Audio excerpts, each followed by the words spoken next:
Le week-end est terminé. C'est à la contre-équipe de prendre la suite. Nous avons la particularité d'avoir mis en place des plannings décalés par rapport à nos aides-soignantes. Lorsque je travaille du vendredi au dimanche, elles travaillent du samedi au lundi, ce qui permet de toujours faire le lien avec l'infirmière qui prend son poste. Le décret d'application des LISP ne nous permet d'avoir qu'une présence dédiée pendant la journée. Le soir et la nuit, ce sont les collègues du SSR qui s'occupent des patients. Elles sont confrontées à leurs angoisses nocturnes, aux besoins de présence, aux urgences, tout en continuant leur prise en soin des autres personnes dans la clinique. La noria des évacuations depuis le Grand Est a commencé pour soulager les hôpitaux du nord de la France, dont les capacités d'accueil en réanimation se sont épuisées. Les hôpitaux craignent une pénurie de médicaments essentiels pour sédater les patients qui présentent des détresses respiratoires.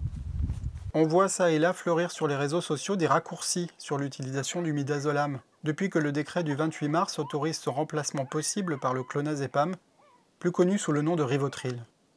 Dans la paranoïa ambiante, le public imagine que les professionnels de santé injectent ces produits aux patients pour les tuer, alors que les médecins ne les prescrivent que dans des dosages et des situations précises, dans le cadre des lois existantes.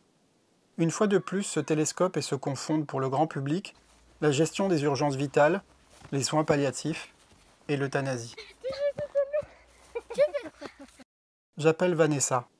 Elle est psychologue et neuropsychologue au sein de plusieurs SSR sur Alès. La plupart des établissements disposent de lits identifiés soins palliatifs et certains sont en demande d'obtenir des lits d'identification soins palliatifs puisqu'on fait finalement déjà des accompagnements de ce type-là.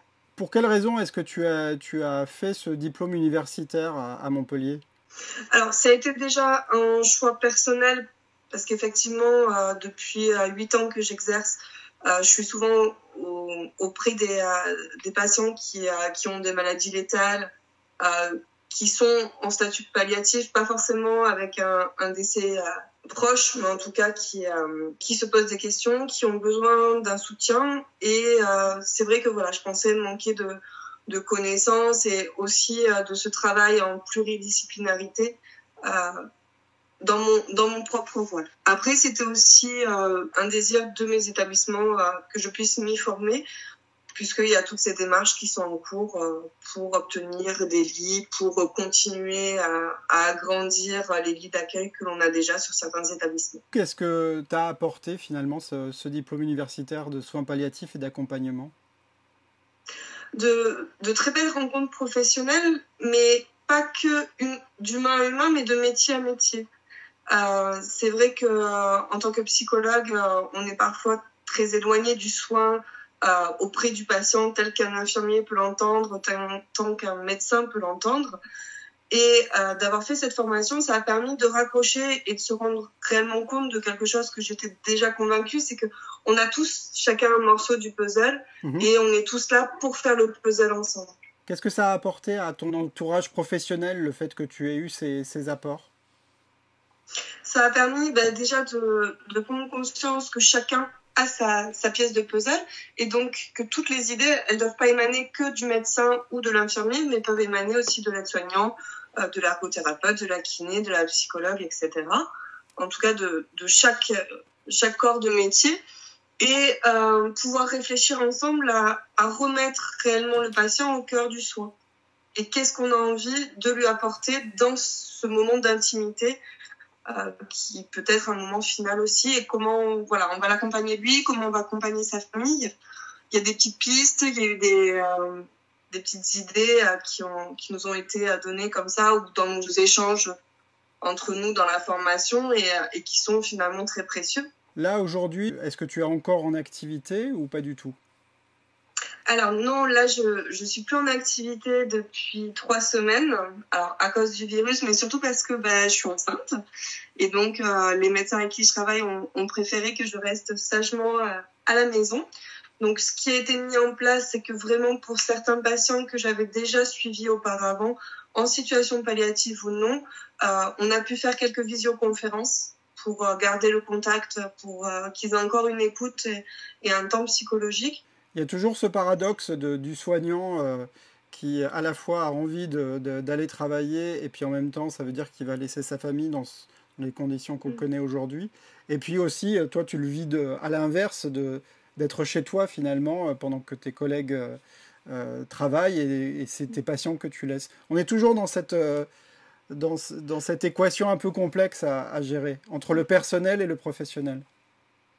C'est frustrant parce que effectivement j'avais des suivis depuis un certain temps qui étaient en place et qui méritaient d'être continués, donc il y a cette frustration de ne pas être auprès d'eux.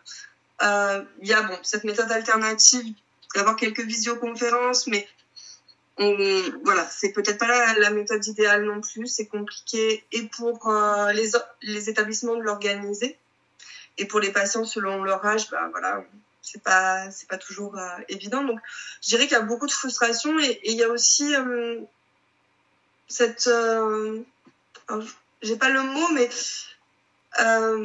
par rapport à mes collègues, c'est vrai que j'aurais voulu être un petit peu plus soutenante. Alors, elles savent qu'elles peuvent m'appeler, qu'on peut faire des régulations, pareil, sur le principe de la visioconférence. Mais voilà, il y a cette distance qui est installée de toute façon et qui est un petit peu difficile. Et de manière personnelle, comment tu le vis ? Comme une maman avec un petit bout de chou de 4 ans à gérer, à occuper, voilà, pendant que papa télétravaille. Donc, ça veut dire pas trop de bruit. Alors, avec beaucoup de chance parce que j'ai un grand jardin, qu'il fait beau, donc on peut profiter de l'extérieur. Mais pas toujours évident de faire comprendre à un bout de chou de 4 ans que non, on sort pas. Que oui, il faut faire l'école à la maison, que c'est maman la nouvelle maîtresse. Et que maman, elle n'a pas forcément la patience de la maîtresse non plus. Faut bien le reconnaître. Bon, je te souhaite très bon courage pour la suite. Merci. Et puis je reviendrai vers toi pour te donner un petit peu des nouvelles. Avec grand plaisir. À très bientôt. À bientôt. La matinale d'Europe 1, Mathieu Belliard. 6h54 sur Europe 1 comme tous les matins. J'apprends à la radio que les violences faites aux femmes au sein des foyers ont augmenté de 30% depuis le début du confinement. Un SMS d'alerte peut être envoyé au 114 aux forces de l'ordre. La plateforme du 3919 continue d'être à l'écoute. Les pharmacies sont devenues des points de refuge. Cet après-midi à la clinique, un point est fait pour tous les soignants. On nous apprend que nous allons recevoir dès lundi les premiers patients atteints de Covid-19 dans le secteur qui a été préparé.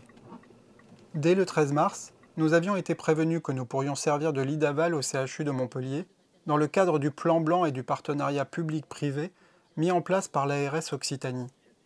Ces dernières semaines nous ont permis d'anticiper.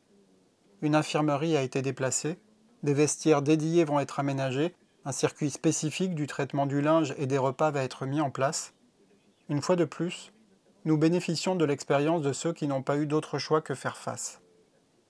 Nous sommes en troisième ligne. De notre côté, étant spécialisés en gériatrie, nous prendrons en soin des patients qui, s'ils n'ont pas eu besoin d'être intubés, présentent des pathologies qui nécessiteront la mise en œuvre de nos compétences. Se pose la question de l'équipe palliative. Il a été décidé que nous resterons positionnés sur notre secteur auprès de nos patients. Il est encore trop tôt pour savoir de quels soins auront besoin les premiers patients qui arriveront lundi. Tous les soignants du secteur Covid sont volontaires. L'équipe de nuit a été renforcée. D'autres interviews sont à venir. À travers ces témoignages, j'espère vous aider à mieux connaître les équipes palliatives de toute la France. Courage à tous, respectez les gestes barrières, alertez les autorités si vous avez connaissance de violences intrafamiliales. Faites de votre mieux.